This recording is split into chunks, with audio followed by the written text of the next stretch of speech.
Thank you, Doris. Shana Tova. Gemar Chatimat Tova. I also actually really should begin with some thank yous. I do want to thank the congregation for making Shelley and me feel so welcome, with all the people who volunteered to really help us to get to know so many of you. And that was really wonderful. I hope the process of getting to know people continues. It's been a real pleasure to work with Barbara and Rabbi Roller in getting to know about the community, and I want to thank them for all their hard work in helping me. I found it a pleasure to work with Rabbi Reiner as we prepared for the holidays. So thank you, Rabbi Reiner. It's been a pleasure working with you. And of course, I want to thank my wife, Shelley, for her support. Really, it's been very important. And it was wonderful that this time, at least in starting a new job, and it's the first time for a while that Shelley's been with me. When I got to Japan and to Syracuse, Shelley wasn't there for at least 3 months, and then for Syracuse, 1.5 years. So it's really nice to have Shelley here.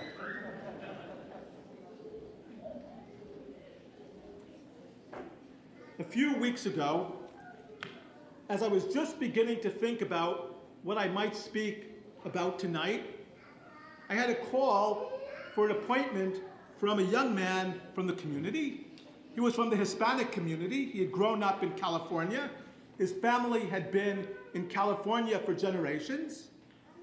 And he told me that he had read about the Jewish identity, the Jewish descent found among many Hispanic people here in California.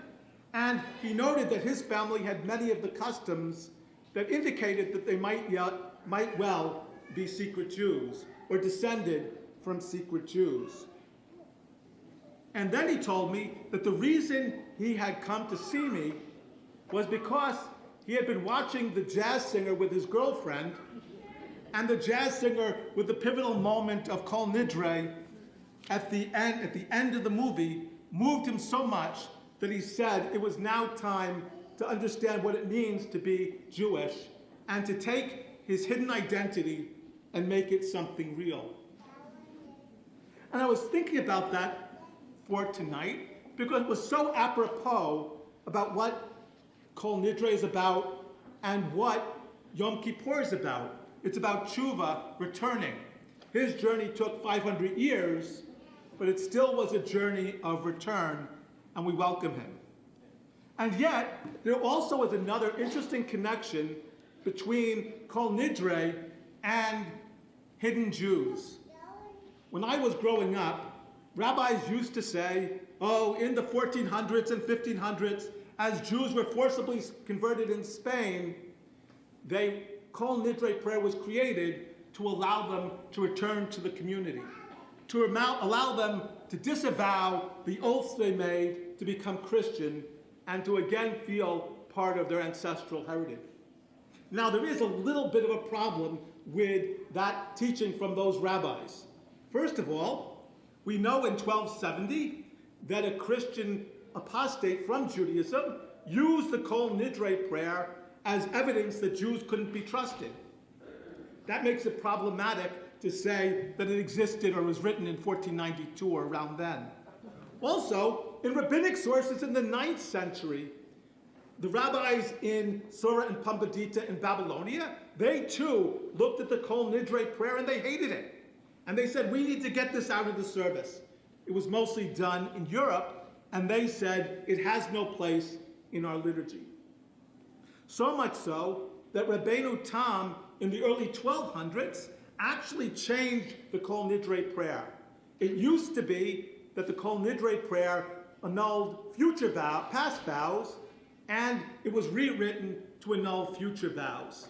I'm not quite sure why that's better. Rabbeinu Tam thought so, and it remained in our liturgy. So today, scholars don't exactly know when it was written, but some have suggested that it was written around the 7th century, when there was a forced conversion of Jews, again in Spain. Spain has a really bad history.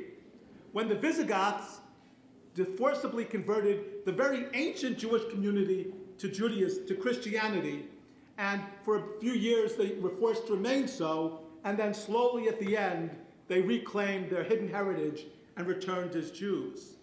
They were the first Anusim, the first forced ones. When I was learning it, we learned the term marranos, which comes from the word pig in Spanish. So today we don't generally use that. Instead, we use anusim, people who are forced by circumstance or actually by the sword to convert.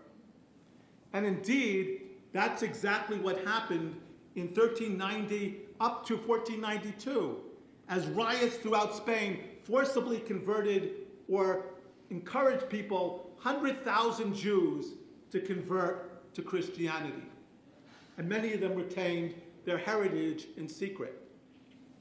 And then again, in 1492, when all Jews were expelled from Spain, about 100,000 remained, converting to Christianity because they couldn't afford or didn't want to leave their homes.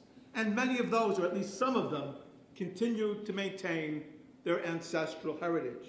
It happened again only 30 years later, only not quite 30 years later, about 20 years later in Portugal, when the Jews again they were going to be expelled, but instead of expelling them, the king said, we need these people, so he just forcibly converted all of them.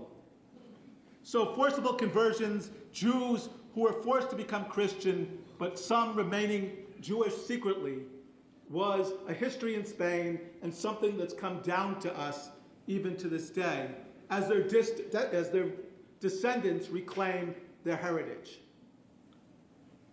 Now, the Kol Nidre prayer, before we think about these anusim, was controversial. As I mentioned, it was rejected by the rabbis in the 9th century because they felt, how does it make us look if we say to God, we're annulling our vows? And Christians used it against us in the 1200s.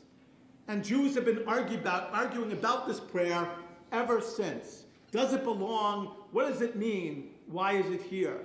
So much so that the Reform movement in the late 19th century removed it from the Machzor entirely. And then there was pushback. People liked the melody. So they wrote a prayer in Hebrew that said something totally different and just sang it to the Kol Nidre melody. That didn't work either, so that you find a very close version of Kol Nidre in Reform Machzorim today. The prayer has some kind of call to us that's beyond words, that's beyond understanding. It calls to us and says, it's time to return. It's time to return to God. And of course, the rabbis tell us that the Kol Nidre prayer annuls only those vows that we make between us and God. It doesn't annul the vows we make with other human beings in our business lives and other aspects of our lives. Those are sins if we fail to follow them, bein adam lachavaro.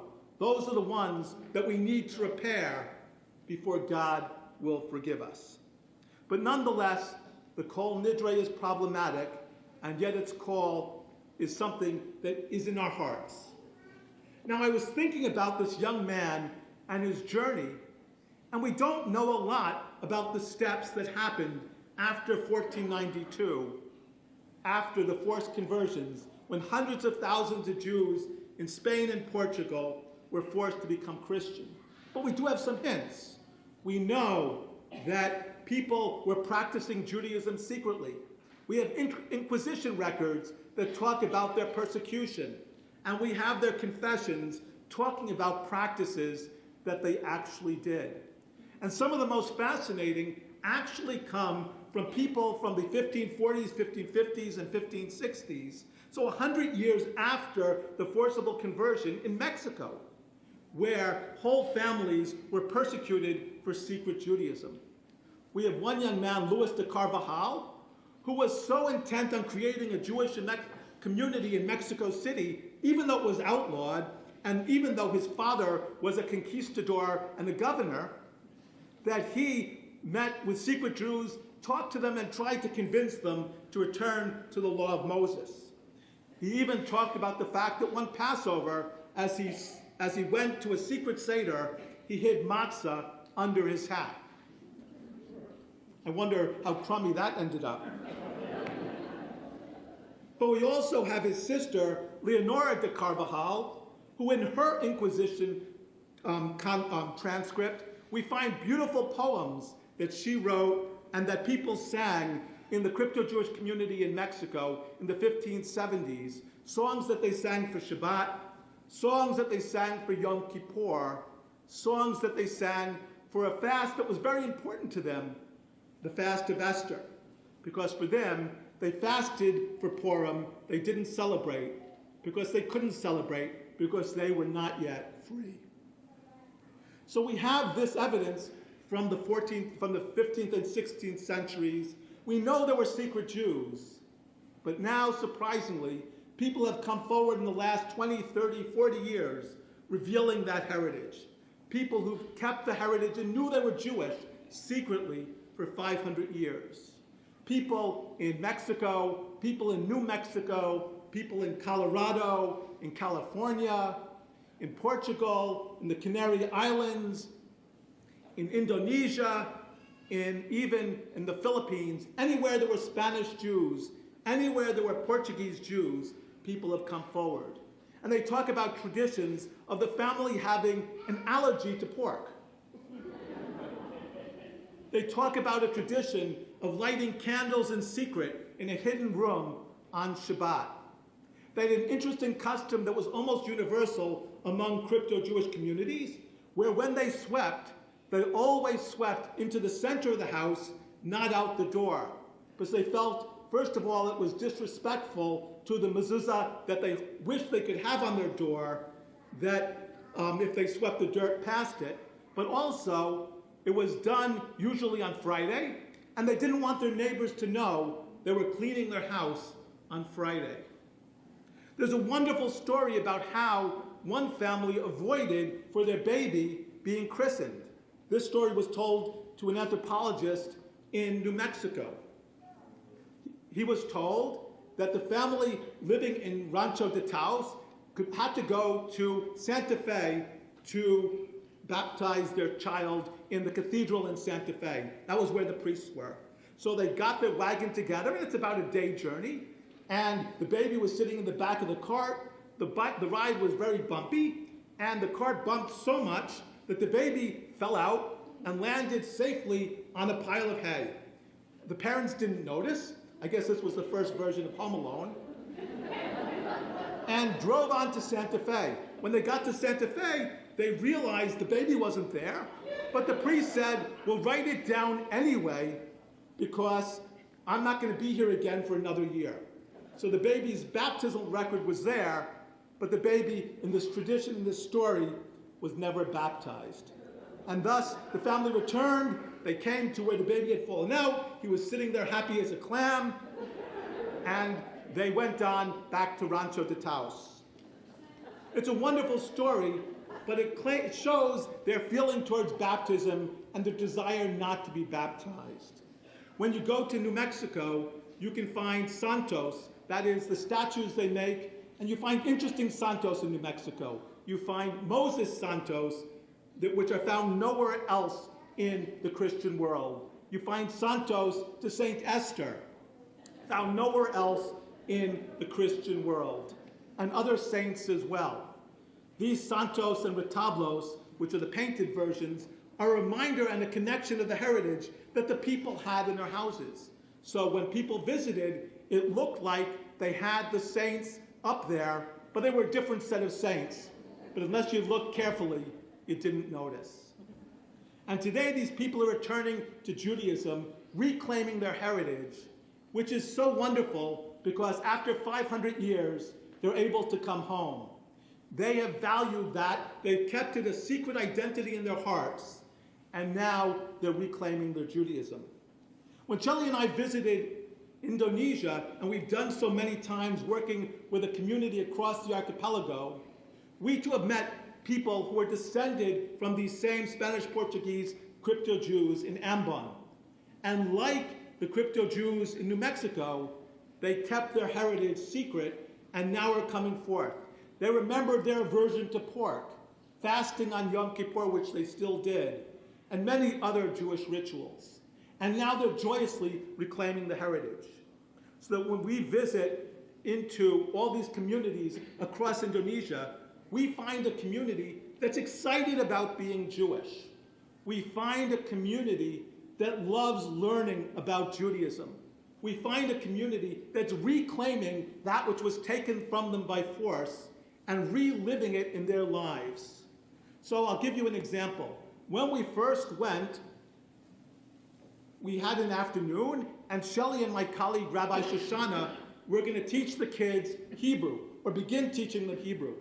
And so I was off. They wanted me to teach Kabbalah, and so that was with the adults. And Shelley and Rabbi Shoshana went off with the kids.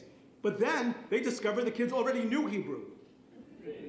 They knew what they had learned it in conditions that are far more difficult than anything you can imagine, where the internet is intermittent and there are no books in Indonesian. Luckily, anti-Semitism was not a serious problem, but isolation and the proximity in a land far from any other Jewish community made it almost impossible. And yet, they learned what they needed to learn, and they were ready to be full Jewish partners in the world Jewish community. When we get there, I wondered what was going to be like to daven with these people. I shouldn't have wondered or worried, because they knew the entire conservative Nusach from the beginning of Psukei de Zimra all the way through Musaf without anything excluded. They don't like cutting things out. They're proud and they enjoy their Judaism, and they are committed to learning it. They are committed to making it a reality in their lives.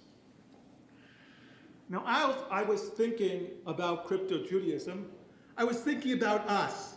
I was thinking about the choices we make in our lives. So in some ways, we're like those Anosim, where we take on many other identities, and sometimes those identities become even more important than that which we cherish in our Jewish heritage. We think about the materialism around us, the hyper-nationalism that sometimes we experience. We think about all the choices we make in the secular world we live that prevent us from living full and fulfilling Jewish lives. And in that way, we're like the Anusim. But Kol Nidre, just like it was for that young man, is there in our hearts. It's there to call us back. There's a story told of Franz Rosenzweig, and I believe it's true. He was a very important Jewish philosopher in the pre-war, between the two wars, between World War I and World War II. And he was from a very assimilated German family, and he was, according to his own testimony, on the verge of converting to Catholicism. But he decided to go for one last time to a Jewish service, and that was Kol Nidre. And as he heard the sonorous tunes of Kol Nidre, it called him back. It said, "We need you. This is your heart." And he listened to that, and he returned and became a very committed Jew. As we listen to Kol Nidre this evening, as we heard it, I hope it does the same thing for us. Calls us back, gives us the enthusiasm of those descendants of secret Jews that Shelley and I have experienced, but also gives us that commitment in our hearts that those people had, risking everything 500 years ago to be Jewish. Hopefully it will give us encouragement to be proud to be Jewish. Hopefully it will give us encouragement to be committed as we live our Jewish lives. Hopefully, as it has for so many descendants, it will give us the commitment to learn so that we can enrich Judaism in our community here at Beth David, across California and across the United States and the world. Hopefully, Kol Nidre, as we hear it, will lead us to recommit ourselves so that we can pass it on to the next generations. So that commitment, that love of Judaism, that connection with God, and that connection with community will shape the future as much as it has shaped the past. Gemar Chatimat Tova. Thank you so much for allowing Shelley and I to join this wonderful community.